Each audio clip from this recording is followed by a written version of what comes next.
বিয়ে এটা হারাম না হালাল? দেখো কথার পয়েন্টগুলো ভালো করে সবাই বুঝবে। বিয়ে হালাল, কিন্তু অধিকাংশ বিয়ে এখন ডিজে গান ছাড়া হয় না। আরে বাপ রে বাপ, এমন গান বাজে কখন কোনো সমস্যা নাই রে ভাই, সমস্যা খালি তাফসীর মাহফিলের মাইকের আওয়াজ শুনলে শুরু হয়ে যায়। সব মুনাফিকের দল চলে গেছে কিনা? কোরআনের মাহফিল শুনলে যার গায়ে অ্যালার্জি শুরু হয়ে যায়, মনে রাখতে হবে মুসলমানদের রক্ত তার ভিতরে বয়না চলে গেছে কিনা। আর যখন আমরা দেখি গান যাদের বাড়িতে বাজে, তো আপনি আবার এইটা মনে কইরেন না যে সে নামাজ পড়ে না, সেও কিন্তু 5 ওয়াক্ত নামাজ সামনের কাতারে পড়ে। আছে আছে আছে, অনেক বাবা আছে। আমি বলি আব্বা জান ये क्या कर रहे हैं, ये क्या हो रहा है? বলে হুজুর আমার মেয়ের বয়স একটু কম, তো করুক করুক করুক, একটু করুক করুক। আমিও একটা কথা বলে রাগ করবেন না, আমি বলি আপনি একটু জাহান্নামে যান যান যান যান না, জাহান্নামে যান। তখন বলবে হুজুর আপনার মতো শত্রু কেউ নাই। হক কথা বললে মানুষ মানুষের শত্রু হয়ে যায়। হক কথা সহ্য করার ক্ষমতা কেউ রাখে না। এজন্য তাকওয়ার অর্থ হচ্ছে আপনি বিয়ের সময় হালাল কাজে হারাম গান বাজাবেন। গান বাজানো যাবে? এলাকায় তো এসব বাজে না, না না এসব বাজে না এলাকায়। আর যদি বেজেও থাকে আল্লাহ হেদায়েত দান করুন, আমিন। 1 নাম্বার বিষয় বিয়ের ক্ষেত্রে হালাল কিন্তু হারাম ঢুকে গিয়েছে। আরেকটা সমস্যা আছে বিয়ের ক্ষেত্রে, আমি কি বলে দিব? বলে দিব প্রিয় ভাইরা, সেটার নাম হচ্ছে যৌতুক। আছে না নাই? তবে এটা একটা সিস্টেম বের হয়েছে আর কি, একটু মানে ভিন্ন ক্যাটাগরি আর কি। লাভ क्या खा रहे हैं ये, हम হাদিয়া खा रहे हैं। কি খায় কি খায়? হাদিয়া। আর মেয়ের বাপ যখন দেয় এই হাদিয়াটা, মেয়ের বাপের মনে হয় যদি একখান জুতা খুইলা পিটাইতে পারতাম। ঠিক কিনা বলে? আর এই যে যুবকগুলো যৌতুক খায় বিয়ের নামে, এদের মতো কাপুরুষ পৃথিবীতে আর কেউ হতে পারে না। পুরুষ নামের কলঙ্ক। আল্লাহ যৌতুকের ফিতনার থেকে বাঁচায় দিক, পড়না আমিন। তবে কলিজার টুকরো ভাইরা, বিয়ের সময় যে শুধুমাত্র যুবকই গাদ্দারি করে, the matter is not like that. মাঝে মাঝে মেয়ের বাপও গাদ্দারি করে, মেয়ের বাপের আশেপাশের লোকরাও গাদ্দারি করে। কেমন করে করে আমি কি বলে দিব? রাগ করবেন আপনারা? আমি কি বলে দিতে পারি প্রিয় ভাইরা? প্রসেসটা শুনে, খুবই ন্যাচারাল একটা প্রসেস, খুবই নর্মাল, হ্যাপি স্টাইল। স্টাইলটা কি? যখন তোমার মানে একটা মেয়ে পছন্দ হয়ে গিয়েছে, মাশাআল্লাহ মেয়ে, শি ইজ বিউটিফুল, খুব সব দিক থেকে পারফেক্ট। যুবকরা যখন কোনো মেয়েকে বিয়ের জন্য পছন্দ করে ফেলে, যে বিয়ে করে ফেলবে, সে গুনাহে থাকবে না, জেনায় থাকবে না, হারামে থাকবে না, এটা তার strongly intention. At the same time মেয়ে পক্ষের কিছু দালাল আছে, দালাল দালাল। দালালগুলো বলে কি, আচ্ছা মেয়ের বাপই মাঝে মাঝে বলে, আমি নিজে যুবকদের মুখ থেকে শুনেছি, এসে বলে বাবা তুমি আমার মেয়েকে বিয়ে করবা, এটাই আমার সৌভাগ্য, আমি আই ডোন্ট ওয়ান্ট এনিথিং, আমার আর কিচ্ছু লাগে না। তবে বাবা দেনমোহর বেশি দেওয়া লাগবে না, 50 লাখ দিলেই হবে, দিলেই হবে, দিলেই হবে। যুবকের বেতন হচ্ছে 10,000 টাকা। আচ্ছা বলেন 10,000 টাকা বেতনের চাকরি যে যুবক করে, তার জন্য 50 লাখ টাকা দেনমোহর দেওয়া সহজ না কঠিন? আল্লাহর কসম একবার, আল্লাহর কসম 2 বার, আল্লাহর কসম 3 বার, শুধুমাত্র দেনমোহরের ফিতনার কারণে আজকে সমাজে জেনা সহজ, বিয়ে কঠিন। That is the main reason. সহজ করে দেন, হালকা করে দেন, দেখবেন অনেক যুবক হারাম থেকে বেঁচে যাবে ইনশাআল্লাহ। তাহলে তাকওয়া ভিত্তিক যে ব্যক্তি জীবন যাপন করবে, সে হালালের সঙ্গে হারামটাকে কখনো মিক্সিং করতে পারবে। আল্লাহ যেন আমাদেরকে তাকওয়া ভিত্তিক জীবন দান করে, পড়না আমিন। অনেক যুবক এখানে আছে, আমার ওয়াজ শুনবে, এখানে বসেই গার্লফ্রেন্ডের সঙ্গে চ্যাটিংও করবে, ডেফিনেটলি করবে। বলবে জান আজকে আবরার হুজুরের বক্ত শুনতে এসেছি। এরকম নাই মনে হয়? আসলে আমরা এইসব করে নিজেদেরকে মনে হয় আমরা কনফার্ম জান্নাতি হয়ে গেছি। এগুলো করলে কনফার্ম জান্নাতি না কনফার্ম জাহান্নামী? স্টপ হয়ে যাও, একদম স্টপ হয়ে যাও, এন্ড মোবাইলটা সুইচ অফ করে দাও। আমি যা যা বলবো সকলে শুনবেন তো ইনশাআল্লাহ?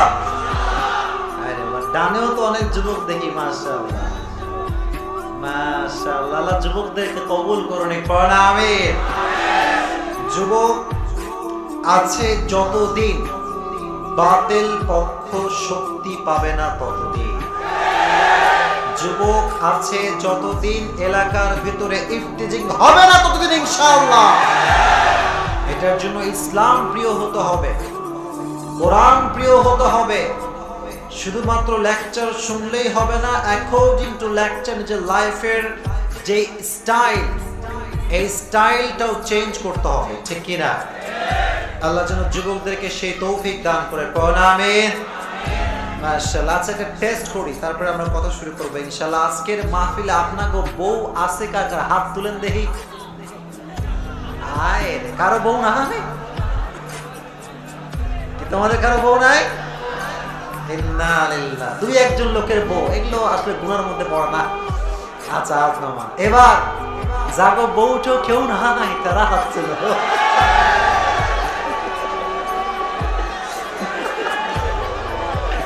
আচ্ছা আচ্ছা আচ্ছা, কারো বউ নাই? You are all single here. ও আচ্ছা, আল্লাহ সবাইকে মিঙ্গেল করে দিক, কোন আমিন। আবার হাসি কেন রে? দাঁত বের করে কে? দাঁত বের করবেন না। চাইবেন কার কাছে? সব কিছু দেওয়ার মালিককে, আল্লাহর কাছে চাইবেন। ফেসবুকে ছ্যাঁকা খাওয়া পোস্ট দিবেন না। কথা বলেন ঠিক কিনা? অনেক যুবক আছে এখানে, এরা খালি এদের ঠেলায় ফেসবুকে ঢুকায় যায় না। আমাকে কেউ ভালোবাসে না, আমার বন্ধুর চারটা, আমার কেউ নাই। ছ্যাঁকা খাইয়া দেখা খাওয়া যুবক আছে না নাই? তোমরা কি ছ্যাঁকা খাওয়া লোক না স্ট্রং লোক? আল্লাহ সবাইকে কবুল করুন, পড়ুন আমিন। যারা ইসলামের জন্য কাজ করে তাদের কেউ ছ্যাঁকা দিতে পারে না। আল্লাহ সেই শক্তি যুবকদেরকে দান করে দিক, পড়ুন আমিন। আজকে যে যুবকগুলো এসেছো, তোমাদেরকে ওমরে ফারুকের মতো ইসলামের জন্য কাজ করতে হবে। বাতিল শক্তিকে তোমাদেরকে বাংলার মাটিতে স্টপ করে দিতে হবে। আর কেউ যদি বাংলার মাটিতে আগামীতে ইসলামকে নিশ্চিহ্ন করবার পায়তারা করে, কোরআন নিয়ে ছিনিমিনি খেলবার কেউ যদি চেষ্টা করে, জীবন যদি দিতে হয়, জীবন দিতে কারা কারা প্রস্তুত, হাত তুলে আল্লাহকে দেখা দাও।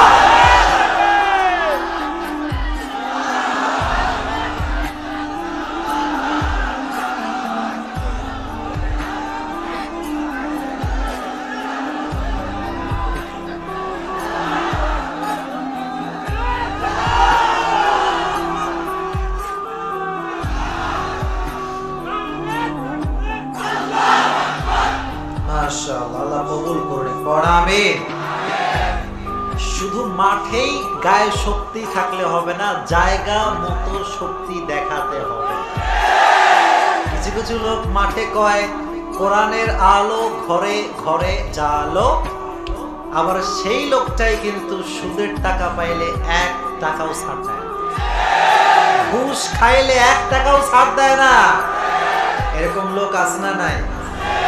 এটা করা যাবে না। আপনার ভেতরটাও যেমন হবে, বাহিরটাও তেমন হবে, ঠিক আছে ইনশাআল্লাহ? আল্লাহ যুবকদেরকে কবুল করুন, পড়ুন আমিন। মুরব্বীরা যারা এসেছে, আল্লাহ ওনাদেরকেও নেক হায়াত দান করুন, পড়ুন আমিন। মা বোনরা কোন সাইডে বসেছে? মা বোনরা আছে এই সাইড, ওই সাইডেও আছে। তার মানে মা বোনরা আজকে আমাদের সাথে বেশি মনে হয়, তাই না?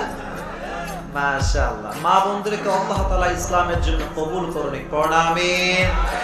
আল্লাহ মা বোনদেরকে ট্রেন্ড যে ফিতনাগুলো বের হয়েছে, এই ফিতনার থেকে আল্লাহ তাআলা মা বোনদেরকে হেফাজত করুন, পড়ুন আমিন। মাশাআল্লাহ। আজকে এই মাহফিলটি আপনাদের এলাকার জন্য একটা ইতিহাস হয়ে থাকবে ইনশাআল্লাহ। আজকে প্রোগ্রামটা সুশৃঙ্খলভাবে আমরা শেষ করব। আপনারা সকলেই যারা দাঁড়িয়ে আছেন এভাবেই থাকবেন, মশা কামড় দিলেও নড়বেন না, ঠিক আছে ইনশাআল্লাহ? আওয়াজ করবেন না, ডানেও যারা আছেন তারা আওয়াজ করবেন না। কমিটির লোকের এই সামর্থ্য নাই যে আপনাদেরকে তারা স্টপ করবে, সামর্থ্য নাই, কারণ অনেক গ্যাদারিং হয়ে গিয়েছে। তো আপনারা সকলেই নির্দ্বিধায় যতক্ষণ আমি কথা বলবো শুনবেন তো ইনশাআল্লাহ? মাশাআল্লাহ, সবাই দুটো হাত তুলেন দেখি। আপনাদের গায়ে শক্তি আসলে কম না বেশি? কম দেখি, কম না বেশি?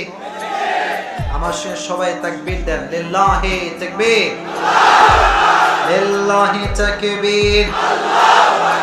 কোরআন সুন্নাহর আলো, আল হাদিসের আলো। কোরআন আছে যেখানে, আলেম ওলামা যেখানে, বেদআত আছে যেখানে, আমরা নাই। আল্লাহ যেন কবুল করে নেয়, আমিন। আজকে আমরা লম্বা চওড়া কোনো কথা বলবো না। ইন ভেরি শর্ট টাইম আমরা কিছু কথা কোরআন এবং হাদিস থেকে বলবো এবং আপনারা শুনে যাবেন। শুধু শুনে গেলেই হবে না, আমলও করতে হবে, ঠিক আছে ইনশাআল্লাহ? পিন পতন নীরবতা আমি চাই, পিন পতন নীরবতা। একটা লোক কোনো সাউন্ড করবে না। এই যুবক যা হোক তোমরা কেউ আওয়াজ করবে না, আমানতের খেয়ালত করবো না কেউ। আমি অনেক প্রোগ্রাম করি, যুবকদের ভিড়ে আমি কথাই বলতে পারি না, এটা খুবই খারাপ। তোমরা এসেছো লেকচার শোনার জন্য, ছবি তোলা হচ্ছে একটা আউট অফ পারপাস কাজ, এটা আমাদের মূল উদ্দেশ্য না। মূল উদ্দেশ্য হচ্ছে আমি কি বললাম, আপনি কি রিসিভ করলেন, কি আপনি অ্যাপ্লাই করলেন, that is the matter of fact. যদি আমল করতে পারেন তাহলে এই ওয়াজ সফল, লাইট সফল, প্যান্ডেল সফল। আর যদি আপনি আমল না করতে পারেন এই ওয়াজ দিয়ে এক পয়সা কোনো লাভ হবে না। আপনারা কি ছবি তোলার জন্য পাগল হবেন না ওয়াজ শোনার জন্য পাগল হবেন? মাশাআল্লাহ, আল্লাহ কবুল করুন, আমিন। আজকে খুতবার শুরুতে আমি একটি আয়াত তেলাওয়াত করেছি। আল্লাহ তাআলা বলেছেন, কুল্লু নাফসিন যায়িকাতুল মাউত। আল্লাহ তাআলা বলেছেন প্রত্যেকটা মানুষকে মরতে হবে না, মরতে হবে না। Everyone has to take the test of death. যেই হোক, whoever you are, doesn't matter. Your prime minister doesn't matter. তুমি যেই হও না কেন, পৃথিবীর যত বড়ই শক্তিশালী হও না কেন, পৃথিবীর প্রত্যেকটা প্রাণীকে মৃত্যুর স্বাদ গ্রহণ করাবে একজন, তিনি কে? এবং মৃত্যুর স্বাদ যখন গ্রহণ করা হয়ে যাবে, ওয়া ইন্নামা তুওয়াফাউনা উজুরাকুম ইয়াওমাল কিয়ামা, এই মৃত্যুর পূর্বে তোমরা যে ভালো কাজ করেছো, যে খারাপ কাজ করেছো, ফামাই ইয়ামাল মিসকালা যাররাতিন খায়রান ইয়ারা ওয়া মান ইয়ামাল মিসকালা যাররাতিন শাররান ইয়ারা। ছোট হোক বড় হোক, কিঞ্চিত পরিমাণ হোক, শস্যের দানা পরিমাণ হোক, প্রতিটা আমলকে পরিপূর্ণরূপে মাপ দিবেন একজন, তিনি কে? কোন রকম কমতি হবে, বেইনসাফি হবে? আপনি দুনিয়ার লাইফে লিড করছেন, দুনিয়ার লাইফটা হচ্ছে বেইনসাফ ভিত্তিক, এটা ইনসাফ ভিত্তিক নয়। এর প্রমাণ কি? এর প্রমাণ হচ্ছে যে সুদ খায়, ঘুষ খায়, সেই ব্যক্তি মসজিদের সভাপতি। যে আজীবন এক ওয়াক্ত নামাজ পড়ে না, জুমার নামাজ ভুল করেও পড়তে আসে না, সে ব্যক্তি মাহফিলের মধ্যমণি। আছে না নাই? In actual fact, the thing is money is everything in the world. বাংলাদেশের প্রেক্ষাপটে ব্যাপারটা এরকম হয়ে গিয়েছে, টাকা আছে যার, সম্মান আছে তার। চাই এটা সত্যিকার অর্থ হোক কিংবা ফেক হোক, সালাম দিলেই মানুষ খুশি। এখন সালাম দেয় সামনে, কিন্তু পেছনে গিয়ে কয় এর মতো শয়তান ইতর আর কেউ নাই। এরকম এরকম হয় না, এরকম হয় না মনে হয়? না না না, হয় না, হয় না, হয়, ডেফিনেটলি হয়। ইভেন মনে রাখবেন, আল্লাহ তাআলা মৃত্যুর পরে যে লাইফটা আপনি লিড করবেন সেখানে সব হিসাব হবে বরাবর, একটা উঠবেও না একটা নামবেও না, সব কিছুকে ইকুয়াল সমান সমান করে দিবে একজন, তিনি কে? এজন্য আমাদের অবস্থা হচ্ছে এরকম যে আমরা চোখের সামনে ভাব দেখি একরকম, কিন্তু ভেতরে চলে কিন্তু আর এক রকম, ঠিক কিনা বলেন? আপনি কি মনে করছেন যে ওয়াজ মাহফিলের পক্ষে সবাই? না, কিছু কিছু লোক আছে তারাও ট্রাই করেছে, সুযোগ পেলেই তারা মাহফিলটা বন্ধ করে দিত। কারণ সমাজে এমন কিছু লোক বসবাস করে তারা ডবল স্ট্যান্ডার্ড ফেস মেইনটেইন করে, তাদের ভেতরে একরকম বাহিরে আর এক রকম, এরকম লোক আছে না নাই? ইভেন দেখবেন এত সুন্দর মাহফিল, এত যুবক, এত কিছু এখানে আছে, কালকে কিন্তু চায়ের দোকানে এই মাহফিল নিয়ে একটা সমাবেশ বসবে। কথার মায়ের পাশ বোঝেন না আপনারা? বসবে কি বসবে না? বসবে। বসে কি করবে জানেন? যে কোনো দিনও ভুলেও মসজিদে আসে নাই, সে একটা চায়ে টান মারবে আর বলবে যে প্রধান বক্তার ওয়াজ কেমন লেগেছে বল। আর এক লোক দাঁড়ায় থাকবে ঠিক ওখানেই, হাতে আছে বিড়ি, হাতে আছে কি? বিড়ি। মসজিদ क्या है उसे पता भी नहीं है। ও বলবে এর চাইতে ভালো ওয়াজ তো আমি করতে পারি রে, আমি ভালো ওয়াজ করতে পারি এর চাইতে। এরকম সমাজে টাউট বাটপার লোক আছে না নাই? আপনারা কি গীবত করবেন না যা শুনবেন তাই আমল করবেন? আল্লাহ যেন আমল করার তৌফিক দান করে, পড়না আমিন। আজকে লেকচারের টপিক হচ্ছে the death and the life of hereafter. মৃত্যু এবং কবরের জীবন নিয়ে আজকে আমরা কথা বলবো। জবান খুলে বলেন ইনশাআল্লাহ। আল্লাহ তাআলা বলেছেন প্রত্যেকটা মানুষকেই মৃত্যুর স্বাদ গ্রহণ করতে হবে, কেউ চাইলে এটার থেকে পালাতে পারবে না। এজন্য আল্লাহ তাআলা বলেছেন কুল ইন্নাল মাউতাল্লাযী তাফিরুনা মিনহু ফাইন্নাহু মুলাকীকুম সুম্মা তুরাদ্দুনা ইলা আলিমিল গায়ব। আল্লাহ বললেন নবী আপনি বলে দেন, যে মৃত্যুর থেকে তোমরা পলায়ন করতে চাও, যে মৃত্যুর থেকে তোমরা পালিয়ে যেতে চাও, সেই মৃত্যু তোমাদেরকে দিবে একদিন। তিনি কে? আল্লাহ তাআলা সঠিক সময়ে দিবেন। একটা কথা মনে রাখবেন যে আমাদের মৃত্যুর জন্য আমাদের এইজ ইটস ডাজন্ট ম্যাটার, আমাদের বয়সটা কোনো ফ্যাক্ট না। আসলে পৃথিবীতে আসার সিরিয়াল আছে, যাওয়ার কোনো সিরিয়াল নাই, ঠিক কি? বাপ আসে আগে, সন্তান আসে পরে, কিন্তু অনেক সময় দেখা যায় সন্তান চলে যায় অনেক আগে, বাপ যায় অনেক পরে। This is the Nature of life. এটা আমাদের লাইফের ন্যাচার, এটা আমাদের লাইফের সার্কেল। যা আমাদের আসার ঠিক আছে, যাওয়ার কোনো ঠিক ঠিকানা নাই। কিন্তু আল্লাহ তাআলা বললেন লিকুল্লি উম্মাতিন আজাল ইযা জাআ আজালুহুম ফালা ইস্তাখিরুনা সাআহ ওয়ালা ইস্তাকদিমুন। আল্লাহ বললেন গোলাম শোনো, পৃথিবীর যুবক হোক, মুরব্বী হোক, মেয়ে হোক, মহিলা হোক, প্রত্যেকটা মানুষের জন্য মৃত্যুর একটা নির্ধারিত সময় রেখে দিয়েছে একজন। তিনি কে? আপনাদের আওয়াজটা খুব মরা, জবান খুলে বলতে হবে কে। আবার আল্লাহর নামটা উচ্চ স্বরে বলেন কে।